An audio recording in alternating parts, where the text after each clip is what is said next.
శరణ్యకి విషపు కేక్ తినిపించిన సందర్భంలో మరియు ఆనందను వాళ్ళ అక్కను తిట్టిన సందర్భంలో మనం పార్టీ చేసుకుందామని చెప్పేసి కాంచనను అనన్య ఇద్దరు బిర్యానీ తెప్పించుకొని మంచిగా లెగ్ పీస్ బిర్యానీ తింటూ ఉంటారు. మంచిగా ఎంజాయ్ చేసుకుంటా తింటా ఉంటే కాంచన అంట కదా, బిర్యానీ బాగుంది కదా అమ్మి అని అంటే, మరి సిటీలోనే పెద్ద ఫేమస్ ఉన్న హోటల్ నుంచి తెప్పించిన బిర్యానీ ఇది అమ్మా అని చెప్పేసి ఇద్దరు ఎంజాయ్ చేసుకుంటూ తింటా ఉంటే ఆనంద కొంచెం దూరం నుంచి అబ్జర్వ్ చేస్తుంది.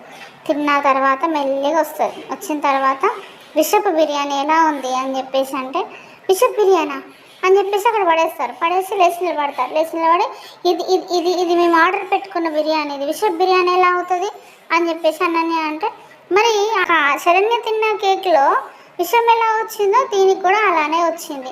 అది కేక్ ఎలా విషమైందో ఈ బిర్యానీ కూడా అలానే విషమైంది అని చెప్పేసి అంటే ఇంకా వాళ్ళు షాక్ అయిపోతారు.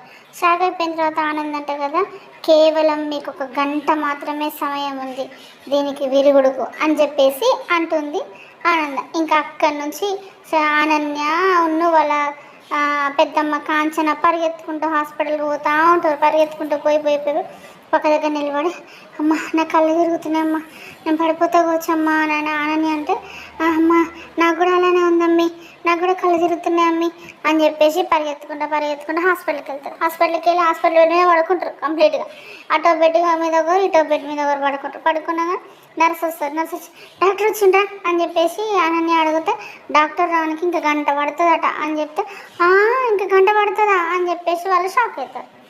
నిజంగానే ఆనంద వాళ్ళకి విషం పెట్టిందా బిర్యానీలో, లేకపోతే వాళ్ళని అలా ఉరికించాలని, వాళ్ళని టెన్షన్ పెట్టాలని వాళ్ళకి కేవలం అట్లా భయపెట్టించిందా?